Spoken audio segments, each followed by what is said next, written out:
Beyond the buzzer, inside the game, this is Sports IQ with Larry Smith.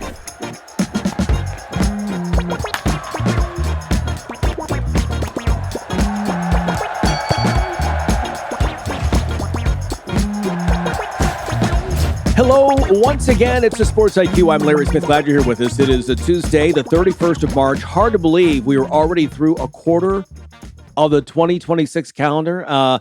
Time flies when you're shoveling out of snow and scraping through ice, right? No, just kidding.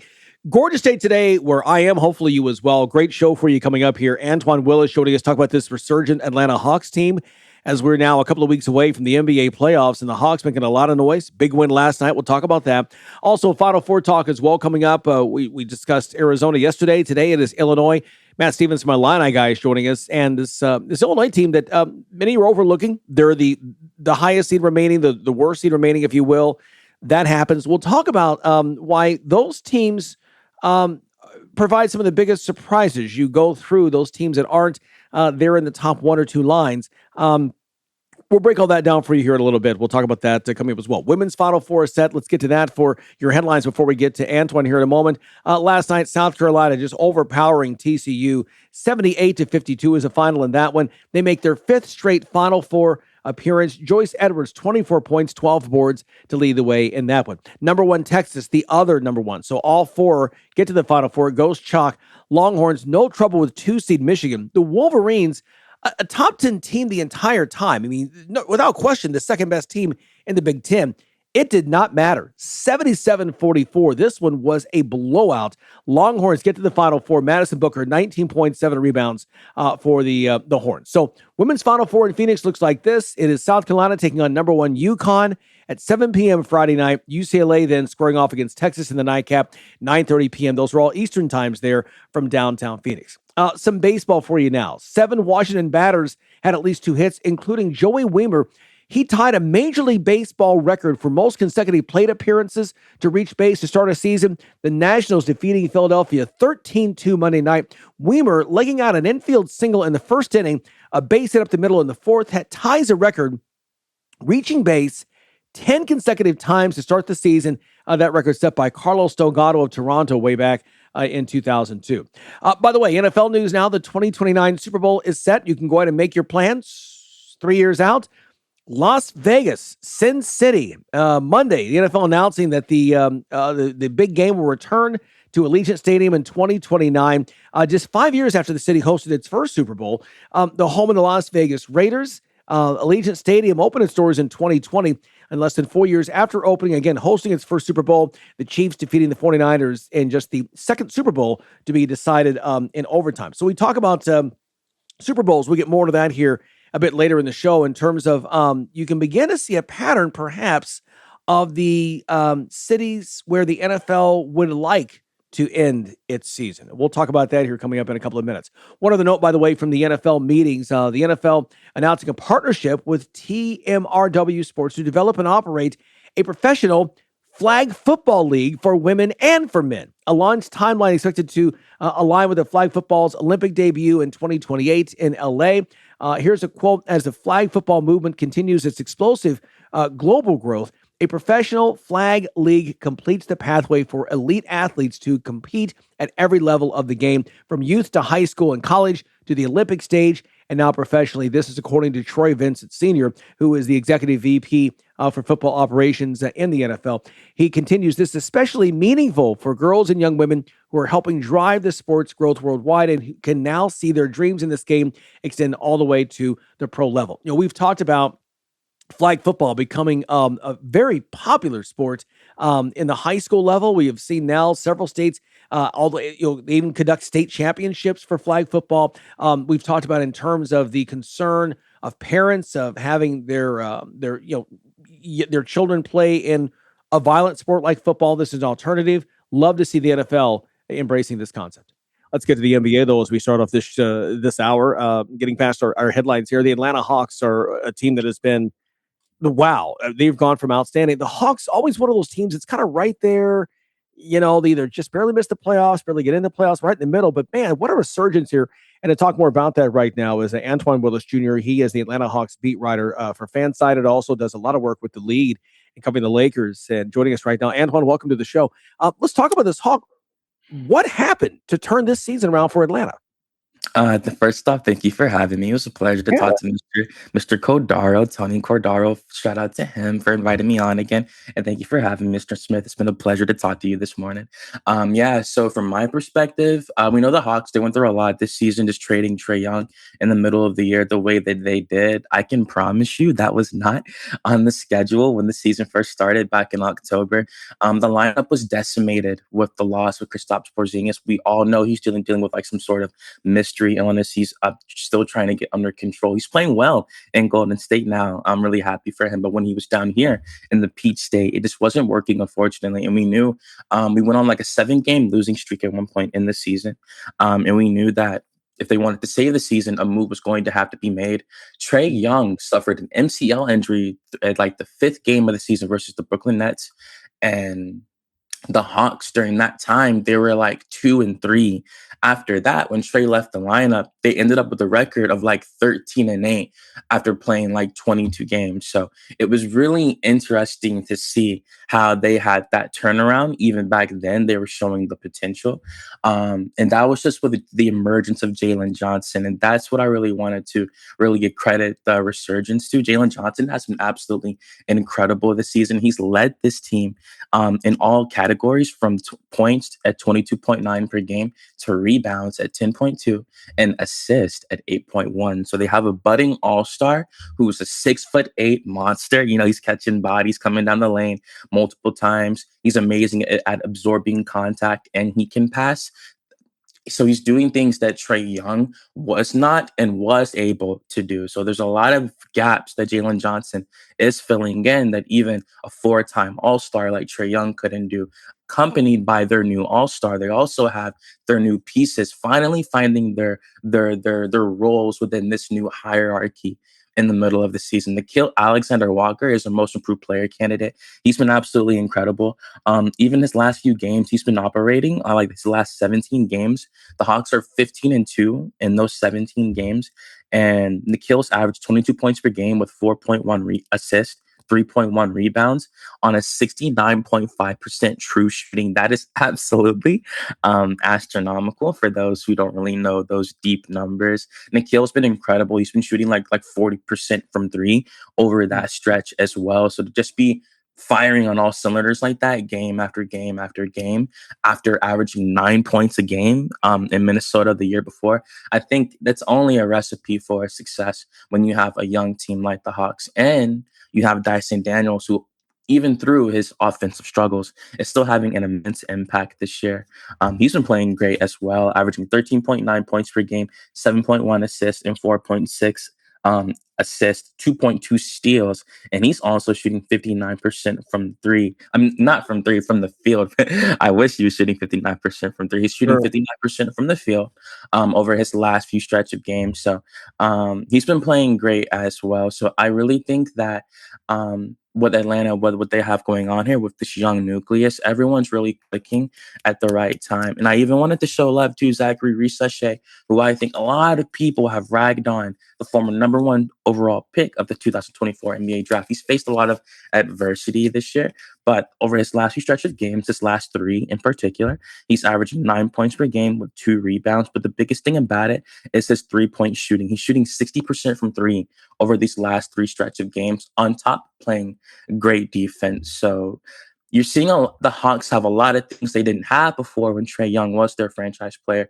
They got a lot of these new pieces to help him, but we knew that Trae kind of didn't fit with these long pieces like Dyson Daniels, who's really long, Nikhil Alexander Walker, who's really long.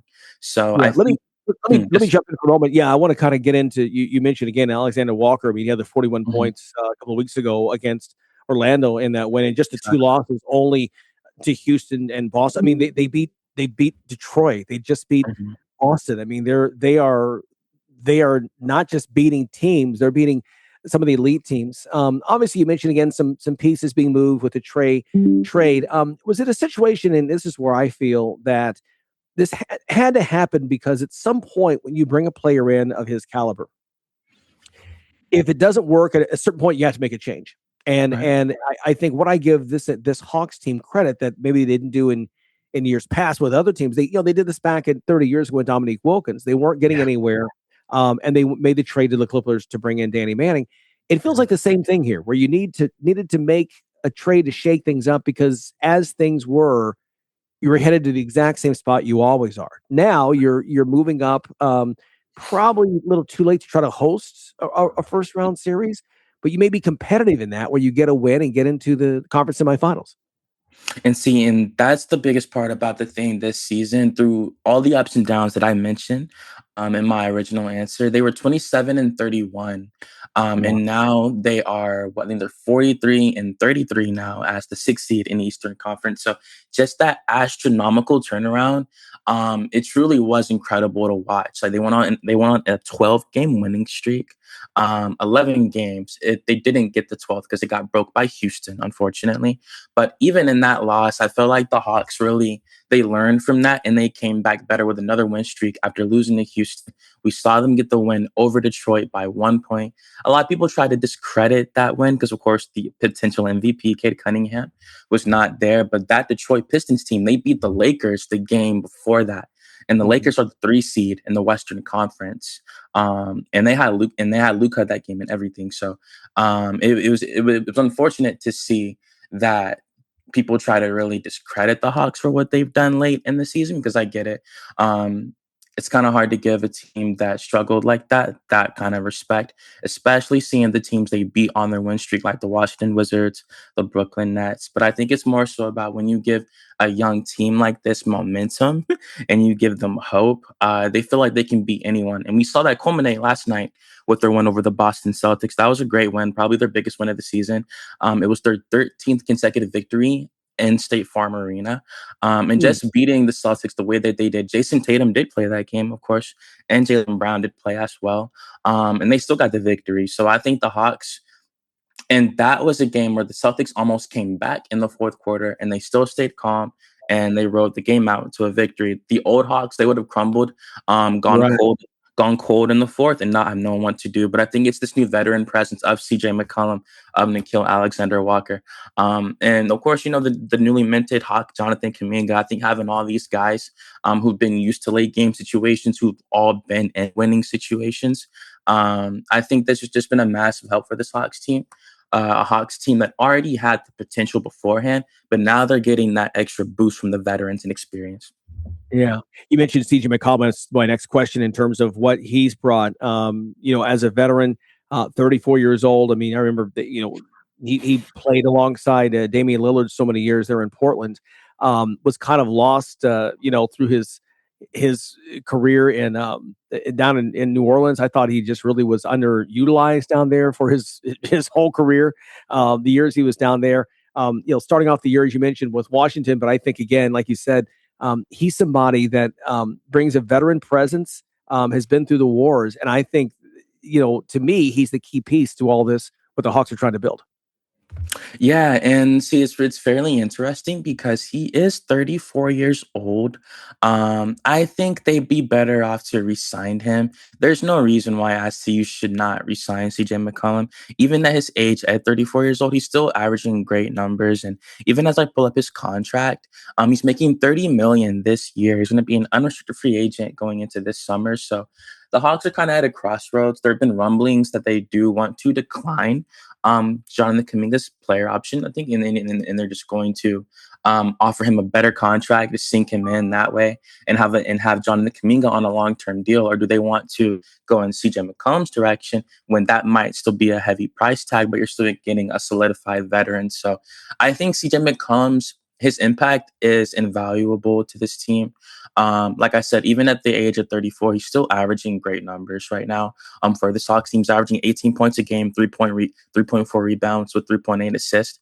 Just had 14 points and 6 assists last night, and he's had monster games for the Hawks this year. He had like 38 points at one point. They lost that game, but still, like he's been very solid for this team, and I think he's giving them the thing they've needed the most, which is a veteran in the locker room, a true veteran. The Hawks they're like the third youngest team in the NBA. And CJ McCollum, at 34 years old, he's been in winning situations with the Trailblazers. And like he's been the leader of multiple locker rooms, like with the Pelicans, playing with young superstars like Zion Williamson. So I think this is exactly what this Hawks team needed. And we're seeing it with the way CJ's came in and made such a big impact. Absolutely. Yeah. Yeah, no question about that. So 6 games left. So starting tomorrow night, game at Orlando, at Boston, or at Brooklyn, and then they've got still the Knicks, Heat, and 2 games with Cleveland. Antwane, listen, great to talk with you about this Hawks team right now. It's exciting to see what's going on there. And again, somebody who's followed this team for a number of years and covered them. For the franchise, for the city to have this kind of success. Wish them luck in April, man. Have fun on this journey. We'll talk to you soon. Yeah, thank you. I appreciate you. The last thing I will say, the last thing about the Hawks they have to do this year, is really make a hit at the draft. We all know how transcendent this 2026 draft is, and they have the Pelicans pick and that Bucks pick as well. So the Hawks are not done, not at all. Even if they lose in the first, second round, they're also focused on that draft pick this year. So that's one of the last big building blocks for this franchise. Yeah, and so many big pictures you mentioned. This great freshman class coming in, a lot of great talent, 19, 20-year-olds coming in. Antwane Willis, thanks so much. Antwane Willis Jr. joining us. So once again, he is the Atlanta Hawks beat writer for FanSided. Also does work for The Lead. Just some great stuff. Make sure to look him up. Give him a follow on social media as well. Appreciate his time here. Okay, Sports IQ continues after this. Those old golf clubs sitting in your garage right now, there's a good chance they're worth real money. That driver you replaced, those irons you upgraded, even that putter collecting dust. Golf Roots lets you trade them in for cash or credit toward your next set. And right now, Sports IQ listeners get exclusive offers. Take $20 off any order over $100 with code SIQSALE, or get a 15% bonus on your trade-in value with code SIQ TRADE-IN. That means the clubs in your garage could be worth even more. Golf Roots is on a mission to make golf more accessible, offering high-quality, pre-owned name brand clubs for every skill level. And if you're just starting out, the Just the Roots starter set is one of the most affordable ways to begin, with full trade-in credit when you're ready to upgrade. So don't let your old gear sit there losing value. Go to golfroots.com and see how you can start or upgrade your golf journey today. Use code SIQSALE for $20 off, or SIQ TRADE-IN for 15% extra when you trade in your old clubs. That's golfroots.com. Golf Roots. Upgrade smarter. If I was your mother and you had a drug problem, I'd grab you by the ear and make you call and get help. You can be in treatment tomorrow and start to get clean in 7 days. Follow Mom's advice and call the Detox and Treatment Helpline now. Write this number down. 877-927-3380. 877-927-3380. That's 877-927-3380. You're listening to Sports IQ with Larry Smith. Welcome back here. Great to talk with Antwane. We were mentioning a moment ago about the Super Bowls. So this year is in San Francisco area. Next year is back in LA at SoFi. Atlanta 2028, Las Vegas now 2029. And it's interesting.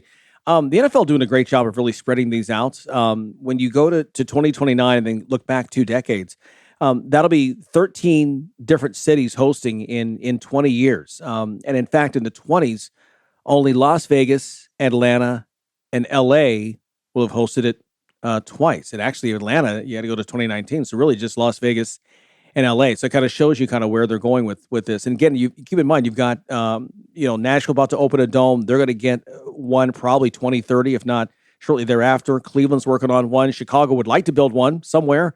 Indiana, Arlington Heights, Lakefront, they're going to do something. So, it's funny. You look back at Super Bowls and the hosting history of it.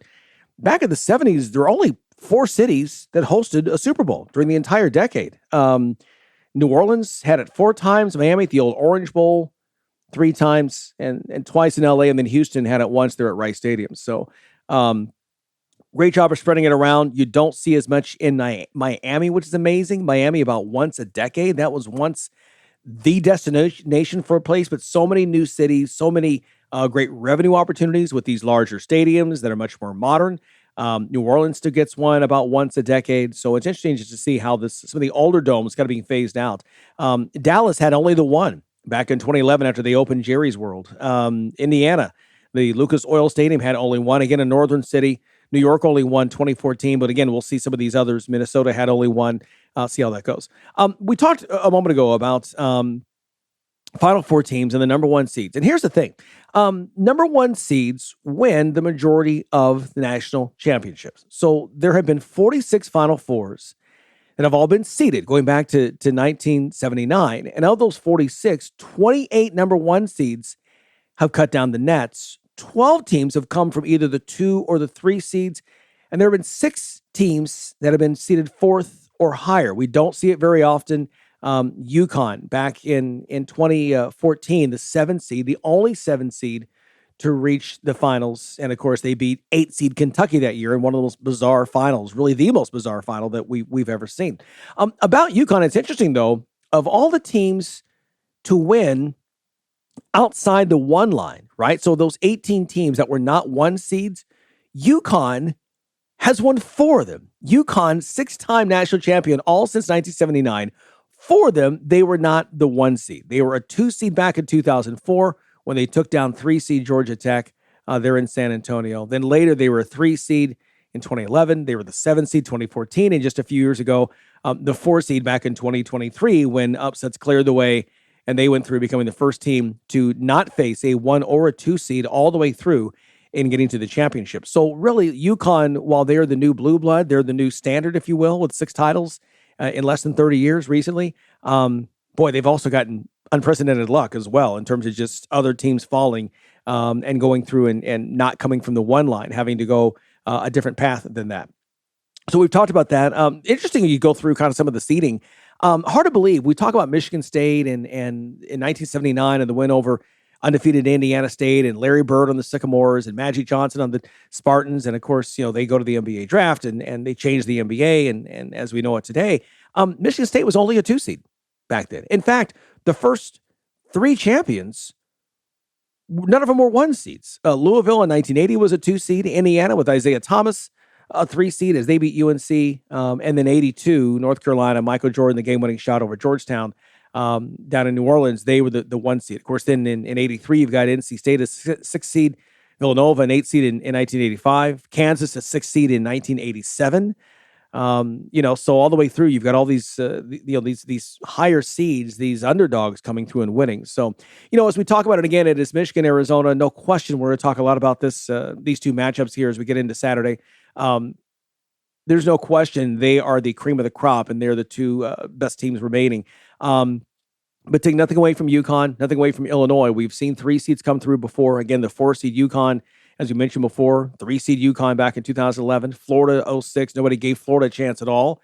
They just kept winning and kept going through and knocking off UCLA in the title game. That game also in Indianapolis 20 years ago. Hard to believe 20 years ago to this year that took place. Hey, some NBA notes very quickly before we get to Matt Stevens. OKC over Detroit in overtime last night, 114-110. And a possible preview of the NBA Finals in that one. Minnesota 124 over Dallas 194. And Edwards returning 17 points off the bench. He had missed his last 6 games. Ayo Dosunmu, a triple-double starting in his place. 18 points, 15 rebounds, 12 assists. Mavericks now 13-game home losing streak. That's their longest in 32 years. We talked about Atlanta, 10 better than Boston, 112-102. The Spurs getting 41 from Wemby. As they knock off the Bulls 129-114. LeBron with a triple-double, 21, 10, and 12 as the Lakers top the Wizards last night, 120-101. 7 games in the association tonight. It's Toronto at Detroit. Pistons with back-to-back games. LA also back-to-back. Lakers home against the Cavs. Houston will host the Knicks. All right, stay with us. We get back to more college basketball talk in Illinois up next. Listen, were you forced into getting a solar contract and now you just don't want it anymore? Maybe the solar company misled you. Or is your solar contract buried with hidden fees? Are you not saving the amount of money you thought you would on your energy costs? Don't worry. At the Solar Exit Hotline, we can help you cancel your solar contract. even if the panels are already installed. Our experienced legal team will review your contract and help you cancel it, possibly saving you thousands of dollars. You got to call right now for complete details. So listen, if you're not happy with your solar contract for any reason, we are here to help you cancel it. Call the Solar Exit Hotline now for immediate options to help you exit your solar contract. This call is 100% free.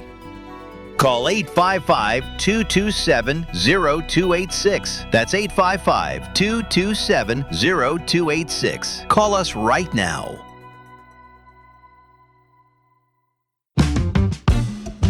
You're locked in to Sports IQ with Larry Smith. Back to the Final Four right now. It's back to Indy here in 2026. Kind of cool the way they've set things up here in recent years, where they have, the NIT is over at historic Hinkle Fieldhouse. They're in the Butler campus. They have the Division II, Division III all in one. And I love that because you have all of college basketball already there anyway in one city. Why not take advantage? Sunday is it's the off day anyway. You've got, half the fans leaving town. The media still around. Everyone's still there looking for something to do. Why not take advantage of this time? Everyone right there, and they have it all over at Gamebridge at the Pacers Arena, so which is kind of cool. But again, the main event is the Final Four: UConn, Illinois in Game 1, Michigan, Arizona in Game 2. Joining us once again is Matt Stevens, staff writer for the Illini Guides website, and work on their radio show as well. Matt, good to talk with you. You have been on the run, frequent flyer miles, man. Greenville, Houston, you get to drive to this one. Let's talk first about this Illinois run and the difference in the mentality of a team that when we saw them at the beginning of March, they were giving up this 15-point lead twice, right, in the game and then losing it in overtime to Wisconsin. It had to go do some soul searching. And now here they are playing as the team that we thought we would see when they were going that long win streak back in December and January. Yeah, and they're even a different team than they were back in January, Larry, because I've said it before. This run in the NCAA tournament started when we got to Greenville. But if this team gives a bleep on the defensive end of the floor, they can beat anybody in the country. And what I mean by give a bleep is I don't mean these guys aren't trying, but if they're taking the scouting report to the floor and they're executing it at a high level and they think that that's important and they don't think that, well, if we just give up a bucket here, we'll just go get another one because we're the number one rated offense in the country. If they don't have that mentality, and they switch it and they say getting stops and getting rebound and dominating the glass is really, really important for us to win. They can beat anybody in the country. And you saw that starting with Penn. I know they scored 105 points, but to hold Penn to 70 and have Penn not be able to do anything in the second half defensively. And then once again against VCU, to hold them to what they held them to and not have them be able to do anything defensively in the second half. And then you saw it again the whole game with Houston, is that they felt like they were told by everybody that Houston was tougher than them and that Houston was more defensively efficient than them and that Houston was more defensively coachable than them.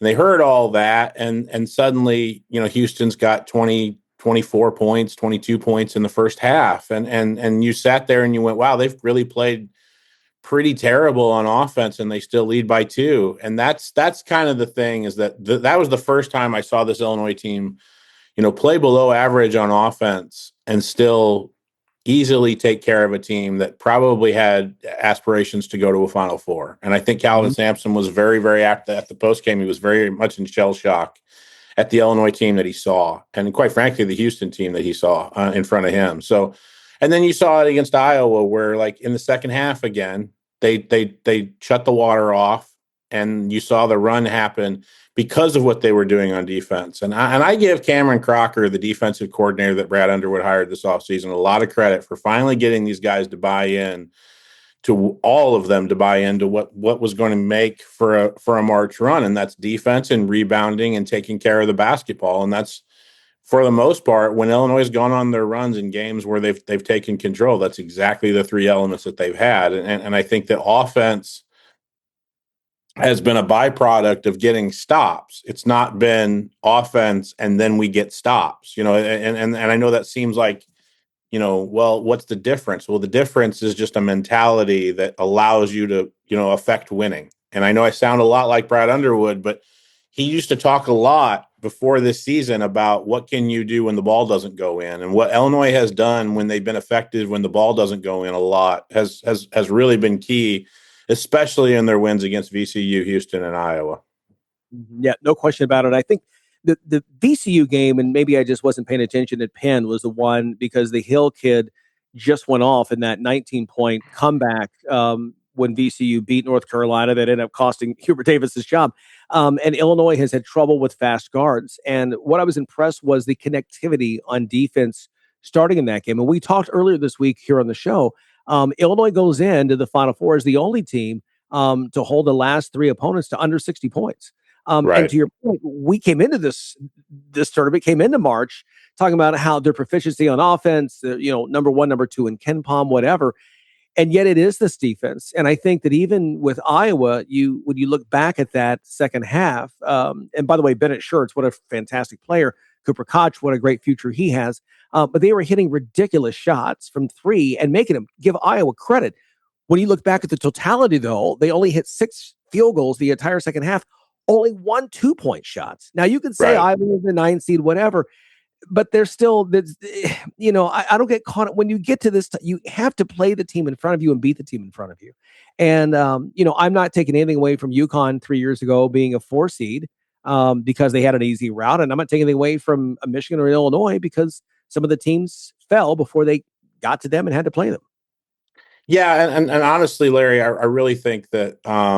When you look at, I think Bennett Schertz deserves a lot of credit for trying to basically drag Iowa all the way almost to a Final Four. And I think if there's somebody who's going to be a steal in this NBA draft coming up, it's going to be that young man. I mean, he's somebody that if you're playing defense, and Illinois realized this in the first half, he doesn't necessarily need to be open to hit a shot. And one of the things that I've been really surprised and pleasantly surprised by, because he kind of grew up here in my hometown of Peoria, is Cooper Koch, coach who his dad played at Iowa, and he was a really, really good player here at Peoria Notre Dame. I just didn't think that he was going to progress as quickly as he did in his freshman year. I thought it was going to take time. But Illinois realized that those two young men didn't need to be wide open in order to hit shots. And that's the difference between, hey, I thought I was playing really, really good defense. Well, you're not, because you left a window open for him and he took advantage of it. And I think in the second half, you allowed guys like the combination of Kylan Boswell and Andrei Stojakovic to take away Bennett. And then you allowed David Mirkovic, and then the combination of a Jake Davis and a Ben Hummerkaus to take away a lot of what Cooper wanted to do. And that to me was the key, is that Andrei Stojakovic's defense has obviously risen to another level in this NCAA tournament. But this Illinois team has gone back to deciding that in key situations, especially on the defensive end, and when we need some leadership, they have gone to Kylan Boswell and said, look, you are our guy. Lead us to the Final Four. And it's not an accident that this physical guard has been able to take a lot of guards away from what teams have wanted to do. The Hill kid, I think he got somewhere close to 20 points, but he had to get those 20 points with almost 20 field goal attempts. And that's the whole point, is that if you're going to get something against Illinois, you're going to have to earn it, and you're going to have to go get it. And it's not just going to be wide open threes and basically an Olay defense to the lane, which is what. And look, I'm not telling you that the two Wisconsin guards aren't incredibly talented and deserve everything that they got in terms of honors, and they're really, really good players. John Blackwell is somebody that I think is very, very underrated in the Big Ten. But I do think that they took advantage of Illinois' lackadaisical defense all the way up to this postseason. And again, I give Cameron Crocker a lot of credit for being able to put his foot down and go, guys, we're not going to be able to outscore everybody in this NCAA tournament. That's just not how this works. And I look, Larry, at this Final Four where, I've watched games. I've never covered a basketball game in a football stadium before. That'll be a first for me, along with covering a Final Four. But But if you go back and you look, these basketball games in these football stadiums are not offensive slugfests. They're usually defensive games. So if Illinois is going to advance past UConn and get to this national title game, they're going to have to play a game probably in the 60s and 70s. And they're going to have to be able to be comfortable with that, because offense doesn't really reign in these, real cavious football stadiums that you play a basketball game in. Just from a depth perception standpoint, shooting is usually at a premium. So I really think that Illinois is going to have to be really, really solid again on the defensive end and really, really solid on the glass in order to advance past UConn and get to Monday night. Yeah. Well, and they've talked about, as we talked with Matt Stevens of Illini guys, that they're the tallest team in college basketball. And they finally took advantage of that, I thought, against Houston. I saw one stat where, and I this isn't exact, but out of like 67 field goal attempts, Houston had only 18 that weren't contested. I mean, it was, a game plan I saw in what are the coaches talking afterwards in the pressers, and even Kelvin Sampson saying, their length really bothered us. And I think that's where Illinois has an advantage. Now, these two teams played back Thanksgiving weekend in New York, and UConn getting that win by double digits, but it's a different team now, largely because Keaton Wagler is now here. He was somebody that, didn't play much in that game.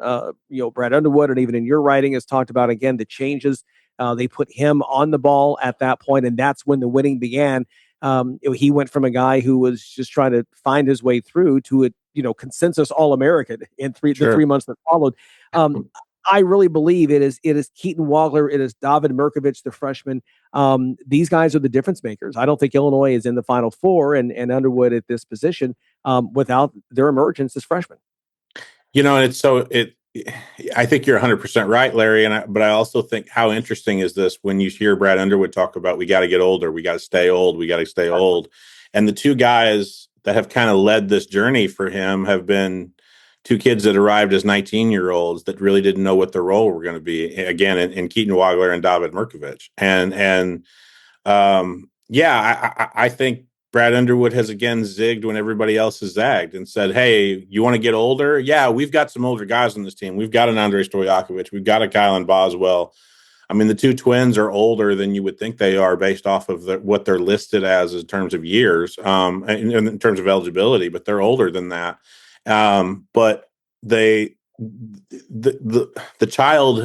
children have led them, and I say that in the laughingly way of the world, because David Mirkovich sometimes does act like a 12-year-old, but he will lead them a lot, and he led them in the physicality that they needed against Houston, and Keaton Wagler has led them when they need a bucket, and you can tell. And those two guys also are guys that get them started on offense anymore. And I think that I'll say this too, is if you want to talk about one of the older guys, again, Kylan Boswell deserves a lot of credit for basically being able to recognize that not only Keaton Wagler is somebody that can be on the ball a lot, and I need to defer to him, but we also need to defer to David Mirkovich because he can play point forward, and I don't have to be on the ball. And I need to go learn another role, which is basically stand in a corner and figure out how I can help this offense by being a wing. And Kylan Boswell deserves a lot of credit, like after Christmas, being able to figure that out. And then having the boxing hand injury, and then coming back from the broken hand and saying, okay, this is my role now on this team, because Keaton Wagler is who he is now, and David Mirkovich is who he is now, and Andrei Stojakovic is who he is now. I got to find my role in this last month of the team so that we can do this, and that's just the sign of leadership that Bam has brought to this team. But yes, I think the children have led Illinois, and I've said it, and I've been wrong every step of the way here about Keaton Wagler. Is that I've told somebody every time Illinois advances, Keaton can't have this first half where he just kind of, dances around and figures out how this is going to work, and kind of figures out, just tries to figure it out in the first 20 minutes. He's got to play for 40 minutes. I've been wrong every step of the way, because that young man has had second halves each and every time that have been really, really impressive and have led Illinois in order to advance. And that's just kind of who he is. I talked to his dad the other day for a feature that's going to come on IlliniGuys.com, and that's just kind of the way his mentality has been his entire life. Since he's been in first grade, it's had been his entire mentality on the basketball court. And I talked to his dad about something that he didn't even consider. because I've seen it at a lot of other sports, especially like hockey or basketball or baseball, is that, Keaton Wagler started playing again, with kids that were 3-4 years older than him, starting in like second grade. And I think that's why he's more reserved personality wise, is that when you play with older kids, you're just kind of more adapt to not want to say something stupid. So you get made fun of, and you just kind of, you kind of are in your own little world. By the way, you're not really friends with these kids because they're not in your social group, but you don't want to play with the kids in your social group because you want to be challenged.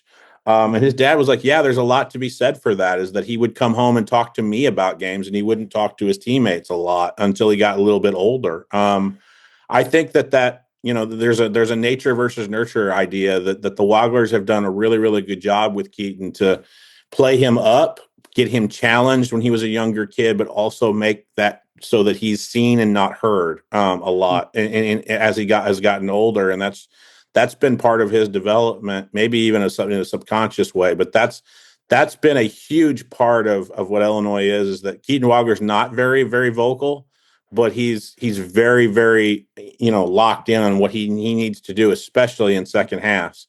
And David Mirkovich is very, very vocal, and he's very, very locked into what he has to do. And he's just the opposite personality. This team Brad Underwood says they do a lot of personality testing when they bring people in, they bring recruits in, they bring transfers in.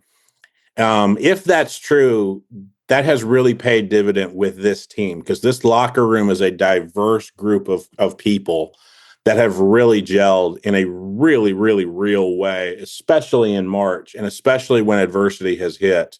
And I really feel like that's another reason why, and a lot of the players have told me that that's a reason why they're playing on Saturday night and have a chance to, play for a national championship on Monday night, is just because of the chemistry and the personalities being able to gel as well as they have.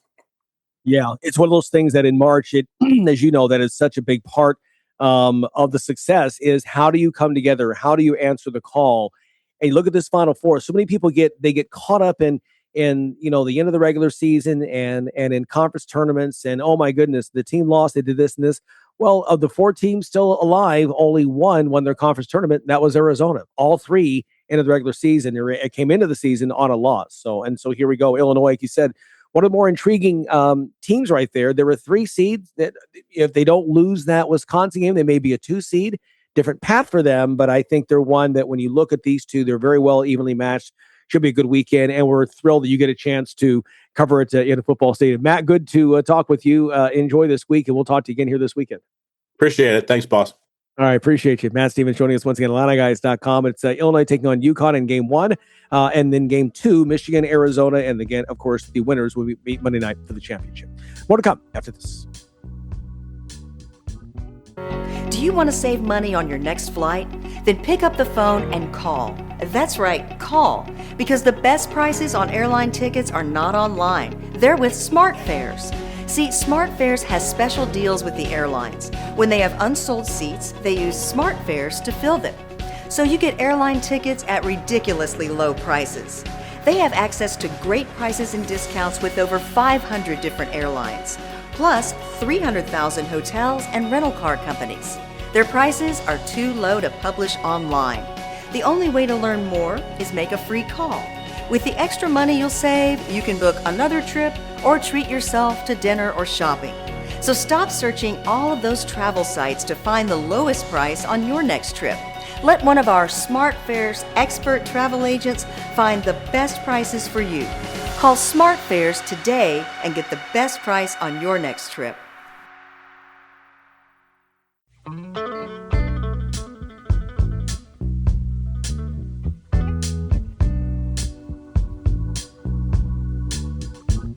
Producer Tony joining us now as we talked a lot about the men's Final Four yesterday. Tony, now the women's Final Four is set. Quick turnaround for them as they are actually, they play on alternate days of the men. So the men with a Saturday, Monday format at their Final Four. The women will be Friday and Sunday. It went chalk like the men last year, all number 1 seeds, as we thought. Advancing to the Final Four. Yeah, I kind of, just the way the draw lined up, the way everything was looking, it just looked like it was going to be those 4 teams. And really, that's part of the women's games. Those 4 teams distanced themselves from just about everybody else. Yeah, Duke and Michigan were kind of in there for part of the year, and they were interesting teams and decent teams, but they weren't in the class of these four. These four have been head and shoulders above everybody else all season long, and they've got the star power.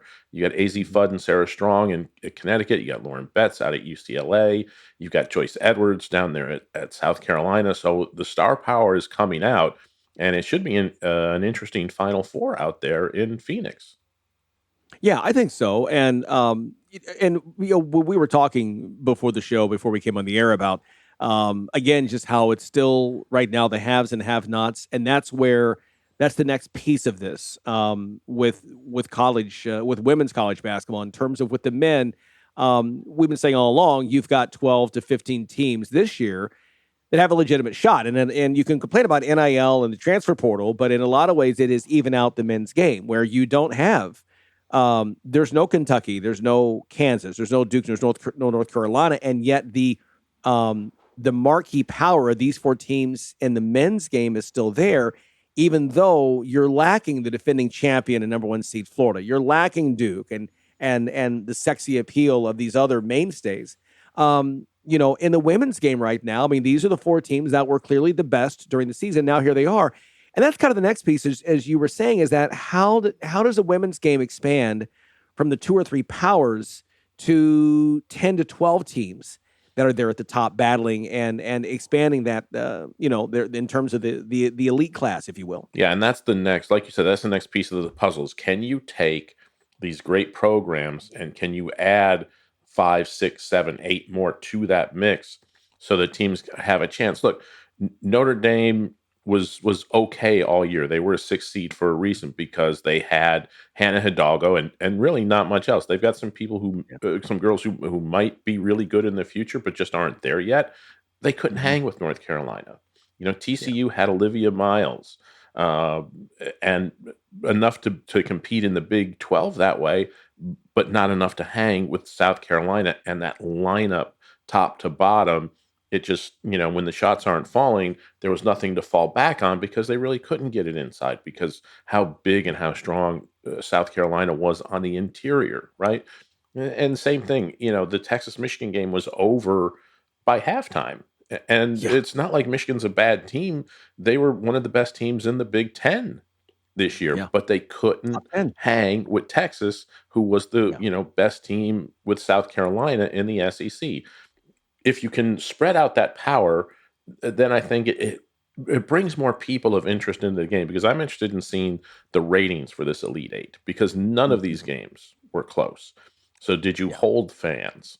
Did you keep fans from the tip to the end? Or did people tune in and go, oh, this one's a blowout. Okay, I'll come back for the next game and move on, So those are the things you've got to see for the women's game to know it's truly arrived. You hate to say that, but parity is so key in sports and what people want to see. They get tired of seeing the same teams win all the time. Yeah. And like with the men's, we've talked before, and we'll talk more as we get closer to Saturday's tip-off. There have now been 21 different teams in the men's Final Four this decade. That ties the record for the most teams in the Final Four in the first 6 years of a decade. The record was set back in the 1940s in its infancy.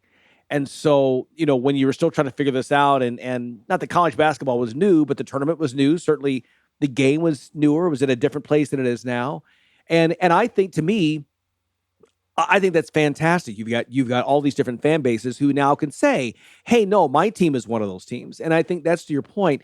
I would love to have seen Notre Dame. One of the best games of the weekend was a Notre Dame Vanderbilt game. The 6th seed Irish taking on Vanderbilt, having a shot at the end, and two outstanding future pros in Hannah Hidalgo for the Irish and Michaela Blakes for the Commodores, the sophomore setting all kinds of records in the SEC.